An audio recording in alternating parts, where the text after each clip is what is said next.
নমস্কার বন্ধুরা, সাথী কিচেনের আবারও এক নতুন রেসিপিতে আপনাদের সকলকে স্বাগত জানাই।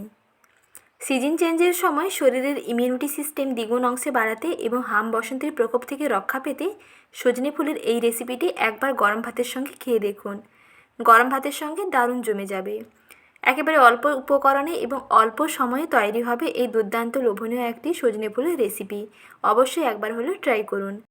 সজনে ফুলের এই দুর্দান্ত লোভনীয় পদ রান্না করতে লাগবে সজনে ফুল। আর সজনে ফুল কিন্তু কম সময়ের জন্যই পাওয়া যায়। এই সিজন চেঞ্জের সময় সজনে ফুল পাওয়া যায়, তারপরে কিন্তু এগুলো ঝরে পড়ে যায়। তো এই অল্প কয়েকদিনের মধ্যেই যদি বানিয়ে ফেলতে পারেন তাহলে দেখবেন স্বাদটা মুখে লেগে থাকবে আর ভীষণ উপকারীও হয়। প্রথমে নিয়েছি সজনে ফুল আর এর সঙ্গে নিয়েছি দেখুন বিনস এবং আলু। আলুগুলোকে এরকম সরু সরু লম্বা করে কেটে নিয়েছি আর সঙ্গে বিনসটাকেও এরকম লম্বা করে কেটে নিয়েছি। আলু ও বিনসগুলোকে ধুয়ে পরিষ্কার করে নিয়েছি। এখন এর মধ্যে স্বাদ মতো অল্প একটু লবণ এবং হলুদের গুঁড়ো মিশিয়ে নিচ্ছি।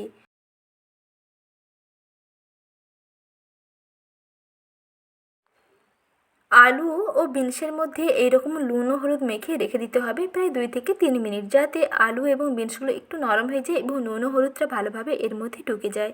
আর ততক্ষণে সজনে ফুলগুলোকে ভালো করে ধুয়ে নিয়েছি। সজনে ফুলগুলোকে পরিষ্কার জলে 2 থেকে 3 বার ভালো করে ধুয়ে নেবেন। আরও যদি সম্ভব হয় তাহলে অল্প একটু নুন জলের মধ্যে ফুলগুলোকে ডুবিয়ে রাখতে হবে প্রায় 2 থেকে 3 মিনিট। তাহলে দেখবেন ফুলগুলোও বেশ নরম হয়ে যাবে এবং ফুলের মধ্যে যদি কিছু বিষাক্ত কিংবা কিছু পোকামাকড় থাকে সেটাও বেরিয়ে যাবে। এখন ফুলগুলোকে 2 থেকে 3 বার জল দিয়ে ধুয়ে নিয়ে তারপরে এর মধ্যে অল্প একটু লবণ এবং অল্প একটু হলুদের গুঁড়ো মিশিয়ে রেখে দিচ্ছি। এইভাবে একটু নুনটাকে ভালো করে ফুলগুলোর গায়ে দলে দলে মেখে নিতে হবে। ফুলগুলোতে নুন দেওয়ার সঙ্গে সঙ্গেই দেখবেন অনেকটা মজে যাবে।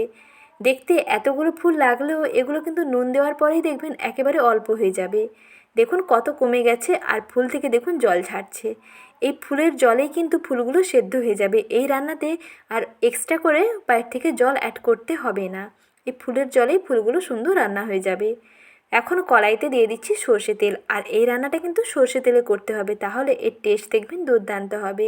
প্রথমে কড়াইতে 1 টেবিল চামচ মতো সর্ষে তেল দিয়ে তারপরে তেলটাকে ভালো করে গরম করে নিয়ে নুন ও হলুদ মেখে রাখা আলু ও বিনসগুলোকে দিয়ে কিছুক্ষণ রান্না করে নিচ্ছি। এই পর্যায়ে একটু গ্যাসের আঁচটা কমিয়ে রাখবেন এবং একটা ঢাকনা দিয়ে ঢেকে দেবেন। তাহলে দেখবেন আলু এবং বিনসগুলো খুব তাড়াতাড়ি বয়েল হয়ে যাবে। গ্যাসের আঁচটা একেবারে কমিয়ে দিয়েছি। আলু বিনসগুলোকে একটু ঢাকনা দিয়ে ঢেকে দিচ্ছি। মোটামুটি একটু সেদ্ধ হয়ে গেলে তারপরে এর সঙ্গে ফুলগুলো অ্যাড করবেন। একসঙ্গে কিন্তু ফুলগুলো দিয়ে দেবেন না, তাহলে কিন্তু ফুলগুলো তেতো লাগবে, কারণ ফুলগুলো কিন্তু কড়াইয়ের তলাতে লেগে যাবে। আলু ও বিনস হতে যতটা সময় লাগবে ফুলগুলো হতে কিন্তু ততটা সময় লাগবে না। অনেক কম সময়ের মধ্যে ফুলগুলো রান্না হয়ে যাবে। তাই প্রথমে আলু ও বিনসগুলোকে একটু ভেজে নিয়ে তারপরে এর মধ্যে ফুলগুলো অ্যাড করবেন। দেখুন একটু ঢাকনা দিয়ে ঢেকে চেপে এরকম রান্না করে নিচ্ছি। মোটামুটি আলু বিনসগুলো কালারটা বেশ সুন্দর চেঞ্জ হয়ে গেছে, একটু বয়েল হয়ে গেছে। এখন এর মধ্যে নুন মেশানো এবং হলুদ মেশানো ফুলগুলোকে দিয়ে আবার একসঙ্গে মিশিয়ে ঠিক আগের মতন আবারও ঢাকনা দিয়ে ঢেকে গ্যাসের আঁচটা মাঝারি থেকে কমের মধ্যে রেখে রান্না করে নিচ্ছি। এখন কিন্তু এই ফুল থেকে যে জলটা ছাড়বে সেই জলেই দেখবেন আলু বিনস এবং ফুল সমস্ত কিছু ভালোভাবেই রান্না হয়ে যাবে। একটু কোথাও কাঁচা থাকবে না। আর এখানে কিন্তু এক্সট্রা করে জল অ্যাড করবেন না, কিংবা আলু বিনস ফুল একসঙ্গে সেদ্ধ করে সেই জলটা কিন্তু ফেলবেন না। এইভাবে রান্না করলে এর পুষ্টিগুণটা বজায় থাকে। একটু গ্যাসের আঁচটা লোতে রেখে একটুক্ষণ সময় নিয়ে রান্নাটা করে নিতে হবে। যখন দেখবেন যে ফুলগুলো বেশ সুন্দর নরম হয়ে গেছে এবং অনেকটা সেদ্ধ হয়ে গেছে, তারপরে এক সাইড করে দেবেন এই রকম। এক সাইডে আবারও দেবেন 1 টেবিল চামচ মতো সর্ষের তেল। সামান্য সর্ষের তেল দিয়ে এর মধ্যে দিয়ে দিচ্ছি কুচনো পেঁয়াজ এবং কাঁচা লঙ্কা চেরা। চেরা কাঁচা লঙ্কা এবং পেঁয়াজ কুচি দিয়ে একটুক্ষণ ভেজে নেব। প্রথমে পেঁয়াজ কুচি এবং কাঁচা লঙ্কাটাকে এই সর্ষে তেলের মধ্যে একটু নেড়ে চেড়ে নিচ্ছি। তারপরে ফুলের সঙ্গে মিশিয়ে আবারও সমস্ত কিছুকে একসঙ্গে ভেজে নেব। এগুলো কিন্তু প্রথমে দিয়ে দিলে পেঁয়াজগুলো কিন্তু বেশি লেগে যেত, অর্থাৎ পোড়া পোড়া হয়ে যেত। তাতে কিন্তু তেতো লাগবে। সজনে ফুল কিন্তু একটু তেতো লাগে। তাই এর তেতো ভাবটা যাতে না লাগে তার জন্য সবশেষে কিন্তু অল্প একটু চিনি দিতে হবে। তাহলে টেস্টটাও দুর্দান্ত হবে আর তেতো ভাবটাও লাগবে না এবং নুন চিনির ব্যালেন্সটাও ঠিকঠাক হবে। সামান্য অল্প একটু চিনি দিয়ে আবারও মিশিয়ে নিলাম। তারপরে ঢাকনা দিয়ে আরও একটুক্ষণ ঢেকে দিচ্ছি, যাতে সমস্ত কিছু বেশ ভালোভাবে ভাজা ভাজা হয়ে যায়। খুব অল্প সময়ের মধ্যে তৈরি হয়ে যাবে এইরকম সজনে ফুল আলু বিনসের ভাজা। খেতে কিন্তু দুর্দান্ত লাগে। গরম ভাতের সঙ্গে তো দারুণ লাগবে।